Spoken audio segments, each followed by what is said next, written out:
Hello, I'm Eric from Bosch and I'd like to show you the new GCM12SDE professional 12-inch sliding mitre saw. It's a double bevel machine, and that's what the D means in the model code, by the way. And it has a number of quite interesting features. Let's just show you some of those. First of all, we have something that's becoming quite common with our benchtop saws now, integrated material supports there. So if the unit's being used on a workbench, you can simply slide these out, gives you a bit of extra support for longer work pieces. The back fence, of course, is also adjustable here, so you can move these sections out by loosening the wing bolts, and this again gives additional material support, or you can remove them completely when you're doing compound mitre cuts where the cutting head might interfere with those back fences. So take them off, move them out, close them in, whatever you want to do. That's possible with it. Anything on a Bosch blue professional tool that's coloured red generally does something. Example here is just a simple spindle lock button there for changing the blade. This particular tool on the other side of the machine here has SDS blade change, which is very unusual on a mitre saw, which means you don't now need an Allen key or a spanner. You just need your fingers to loosen the SDS nut, and you can change the blade real quick without worrying about where you left the Allen key last time. The sliding mechanism is conventional twin tubes that most people are used to, and to release the head you just push this lever over and bring the head down. I just want to draw your attention also to the drive mechanism here, which is a little bit unusual, and that is that we have a belt first of all from the motor which sits here, a belt drive, and then this is switched to a chain drive, so it's a combination of belt and chain drive down to the spindle. Why do we do this? Well, we wanted to get the really super cut capacity on this machine, so we wanted to make the gearbox as low in profile as possible, and we've done that, and this product can cut up to 120 millimeters vertically by 400 millimeters across the bed here, which is absolutely class leading. Also over here, coloured red as you'd expect, we have a simple mechanism to allow you to trench, because of course a sliding mitre saw can do trenching or cut dados if you prefer to use that term.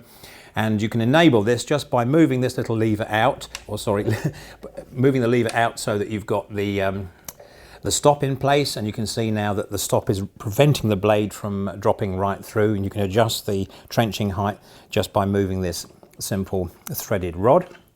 And if you've made your trenching cut, you can simply disable the trenching by moving this out of the way, and allows you then to cut all the way through, cut some stock, and then if you want to remember the trenching depth you had before or resume trenching, you just move the lever back, so there's no messing around with losing adjustments there. We've got something again which is becoming familiar on the Bosch mitre saws. We have a release lever for bevelling.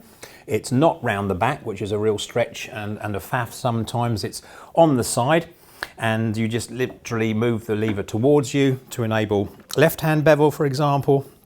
We have, of course, a stop at 0, as you'd expect if you want to disable that. To make right-hand bevel, you simply move this lever back and over to the right you go. Okay, usual quadrant at the back with a marker and a scale.